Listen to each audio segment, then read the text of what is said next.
زلف کجو چشم سرمسا اینجاست، نگاه گرم و اداهای دلربا اینجاست، کرشمه تیغ و میرژه خنجر و نگه الماس، شهادت ار طلب دشت کربلا اینجاست. اگر بهشت دهندت فریب کس نخوری، قدح ز میکده بیرون منه که جا اینجاست. کتابخانه عالم ورق ورق جستم، خط تو دیدم و گفتم که مدعا اینجاست. زکات حسن اگر میدهی برای خدا، بیا که زیب النساء همچو من گدا اینجاست. هر پسر کو از پدر لافد نه از فصل و هنر، فی المثل گردیده را مردم بود نامردم است. شاخی بیبار ارچی باشد از درختی میوه‌دار، چون نیارد میوه بار اندر شمار هیزم است. زیباست گل که در باغ موا گرفت، چمن رنگ ارژنگ مینا گرفت. صبا نافه مشک طبیعت نداشت، جهان بوی مشک از چه موا گرفت. مگر چشم مجنون به ابر اندر است، که گل رنگ رخسار لیلا گرفت. نگارا به تو چشمم چشمسار است، همه رویت ز روی من نگار است. از یادی کهن نمیکنی یاد، این پیشه نو مبارکت باد. فریادی کسی نمیکنی گوش، پیشی کی کنیم و از تو فریاد. با دولتی بندگی هستیم، از خواجگی دو عالم آزاد. شاید که تو را فرشته خوانم، کین لطف ندارد آدمی زاد. آن سخته نیافت لذتی عشق، کز وصل نشان ندید و جان داد. از شکر جان فزای شیرین، شیرین نیافت ذوق فرهاد. کتاب کلید دانش و واسطه اساسی سوادناکتر شوی است. کتاب شمع دل انسان، راهبر و راهنما در زندگی است که از نور او میتوانی نیکی و بدی را و نفع و ضرر را شناخت. کتاب ناوابسته از آن که بدیعی است یا علمی میتواند در تربیت انسان سهم ارزنده را گذارد. کتاب‌های درسی تربیتگر نسل نورس هستند. بیایید درباره این کتاب‌ها کمی هم باشد معلومات پیشنهادتان نماییم. من باشم کتاب ادبیات تاجیک. ادبیات از کلمه عربی ادب گرفته شده است که در لغت و فرهنگ‌ها با معنای خوش اخلاقی، کردار پسندیده، پاک‌طینتی، عفت و حیا و دانش و هنر آمده است. من باشم کتاب تاریخ خلق تاجیک. تاریخ واژه ادبی بوده، معنایش معین نمودن وقت، سال و واقعه و حادثه هایی که در روی زمین در حیات انسانیت رخ می دهد تاریخ نامیده می شود. من باشم کتاب زبان تاجیکی.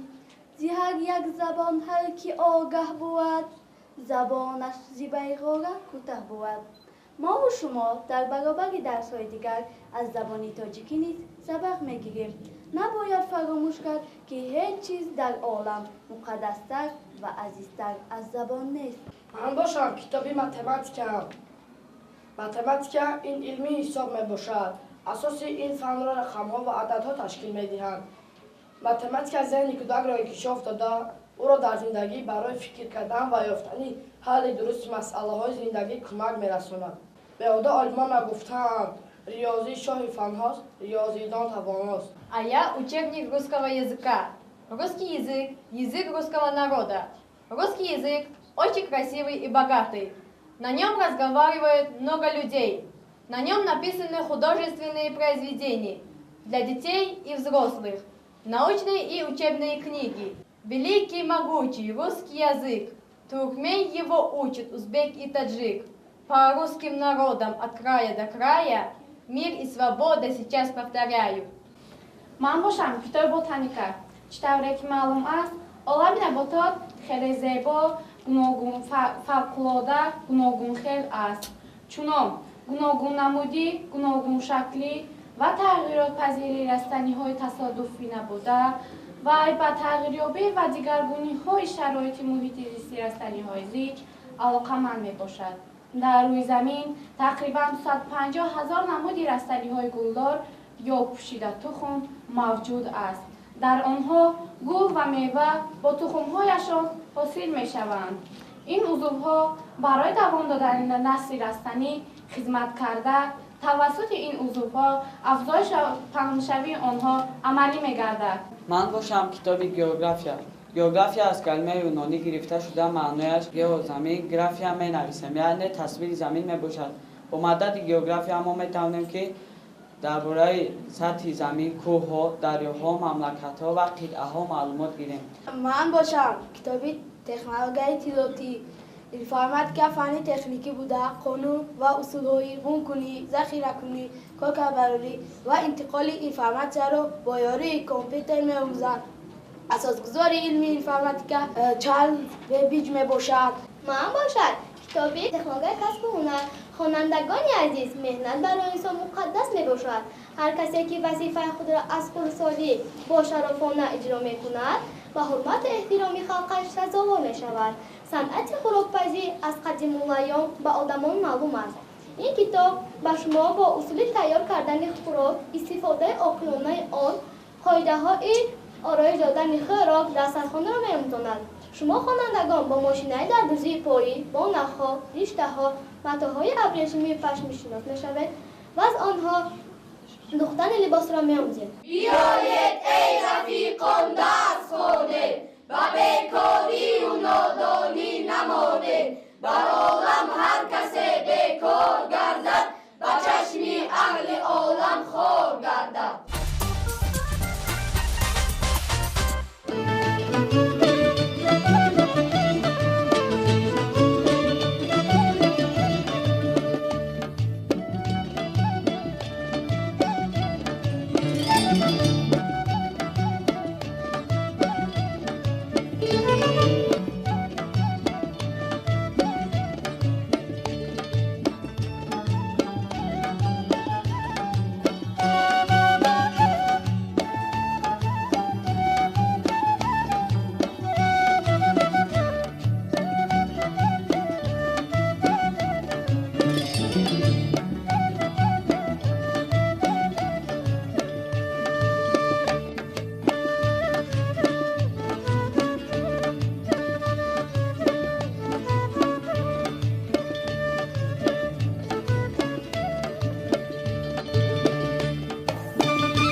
بهترین لب، هم دوستی بهترینم.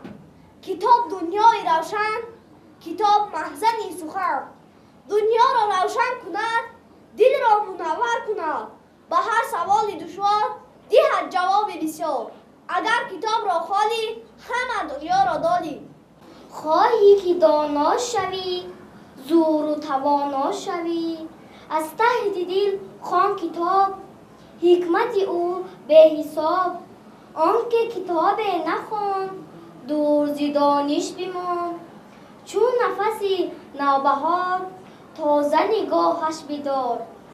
از عقل سر اثر کتاب، از نقل سر خبر کتاب. یادنامه سفر کتاب، لازم به هر نفر کتاب. عقل از کتاب افزون شود، نقل از کتاب مضمون شود. هر سحر با یاد تو خیزم ز خواب، صفحه هایش یکی از گنج ناب. روی تو مانند گل زیبا بود، مخزن نور رو صفای ای کتاب. راه سوی معرفت بگشاده ای، عالم را قلب روشن داده ای. از همه گنجی بالا تویی، در تمدن صفها بنهاده ای. ز این سبب ای چشمه عرفان من، مهر در جان در دل و در جان من. کتاب خوانا نماید، کتاب دانا نماید. دل و دیده کس را کتاب بینا نماید. قدر علم و دانش را کتاب بالا نماید. شأن و شرف کس را کتاب والا نماید. عقل و فهم آدم را کتاب رسا نماید. ذهن و ادراک ما را کتاب برا نماید. کتاب تخت بخت عقل، میوه درخت عقل. با کتاب رفیق شوی، با هر فن رفیق شوی. با کتاب رفیق شوی، خوش فعل و رقیق شوی. بر من سبق دادی کتاب، گل در طبق دادی کتاب. آرزوی شیرینی مرا از هر ورق دادی کتاب. تو همدم سازی منی، دوبال پروازی منی. در خانه و در مکتب هم صحبتی سازی منی. چون جان عزیز دانم تو را، از کف نمیمانم تو را. بر من که میبخشی سرور، پیوسته میخوانم تو را. سرچشمه دانش کتاب، بر جان و دل رامیش کتاب. بر نور عقل تابیش کتاب، بهتر ز هر خواهیش کتاب. در کشور دانش کتاب، خود داور دانش کتاب. خوشتر از کتاب در جهان یار نیست، در غم کده زمانه غمخوار نیست. هر لحظه از او به گوشه تنهایی، صد راحت هست و هرگز آزار نیست. شکری وحدت، شکری بختی پایدار، پیشوا داریم افتخار. به ملال از زحمتی پیوسته‌اش، گل افشان از این دیار چون بهار. رهی که پیشه کرده ایم به عالم سعادت است. مرام ما یگانگی، صلاح ما کفالت است. ز راه نیک زندگی قدم برون نمیزنیم، چو عزم پیشوای ما هدایت و صداقت است.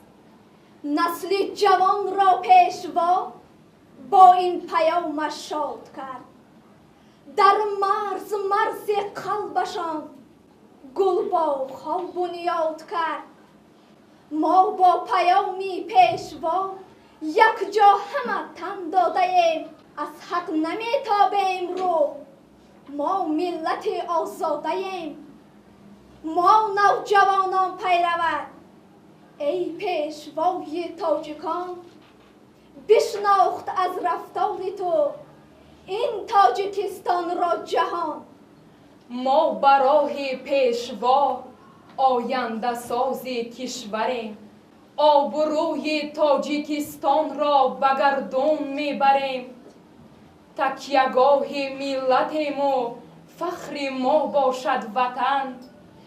مزرعه خار و خسش باشد برای ما چمن. پرچم ناموس و ننگ تاجیکستان ما، تن اگر باشد وطن سوگند که جان ما. سروری فرزانه دوران ما، ای نکو فرزندی عالیشان ما. یک زمان سرسام و سرگردان شدیم، حال و زار و بیکس و سامان شدیم. چون پیام بخت بر تخت آمدی، وارث اسماعیل سامان شدیم. نسل جوانی ملتیم، روح و روانی ملتیم، شهرت فضای ملتیم، با پیشوای ملتیم، با پیشوای ملتیم، با پیشوای ملتیم. یکی مرد بود اندران روزگار، زیدشتی سوارانی نیزه گذار. گرانمایه هم شاه و هم نیک مرد، زی ترسی جهاندار با بادی سر. کی مرداس نامی گرانمایه بود، بداد و دیهیش برترین پایه بود. پیسر بود مران پاکدین را یکی، کاش از مهر بهره نبودندکه. جهانجوی را نام ضحاک بود، دلیر و سبکسار و ناپاک بود. چونان بود که ابلیس روز پگاه، بیامد بسانی یک نیکخواه. بیزد چنگ و بیدرید پیراهنش، درخشان شد آن لعل زیباتنش. برآورد بانگ و گریه و خروش، زمان تا زمان زو همی رفت هوش. مران زلفی چون تاب داده کمند، با انگشت پیچید و از بوم بکند. همه خاکی تیره به سر بفکنند، به دندان زی بازوی خود گوشت کند. همه گفت که جانی مادر کنون، کجای سرشته به خاک و به خون. چو چشمم بره بود گفتم مگر، زی سهراب و رستم بیابم خبر. گمانم چنین بود گفتم کنون، بگشتی به گردی جهان اندرون. پدر را همه دوستی و یافتیم، کنون با آمدن تیز بیشتافتیم. چه دانستم ای پور کاید خبر، که رستم به خنجر دریده جگر. فریدون چو شد بر جهان کامگار، ندانست جز خویشتن شهریار. برسمی که یان تاج و تختی مهی، بیا راست بکای شاهنشاهی. بیا راست بکای شاهنشاهی. بروزی خجسته سری مهر و ما، بسر برمی آد آن که یان کلا.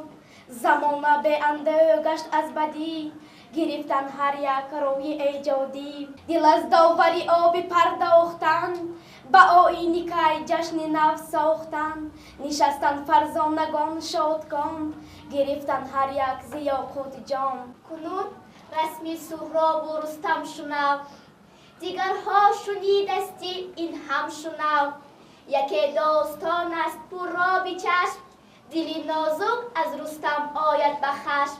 اگر تون باده برای زی کوچ، به خاک افکند نارسیده تروج.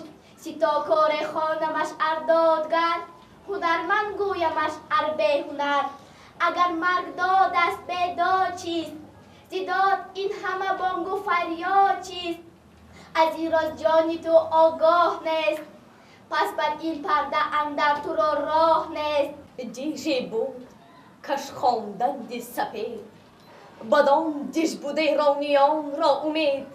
نگهبان دیژ رسم دیده هجیر، که با گرز دل بود و با گرز تیر. هنوز آن زمان گژده هم خورد بود، بخورده گراینده و گرد بود. یکی دخترش بود گرد و سوار، بداندیش و گردنکش و نامدار.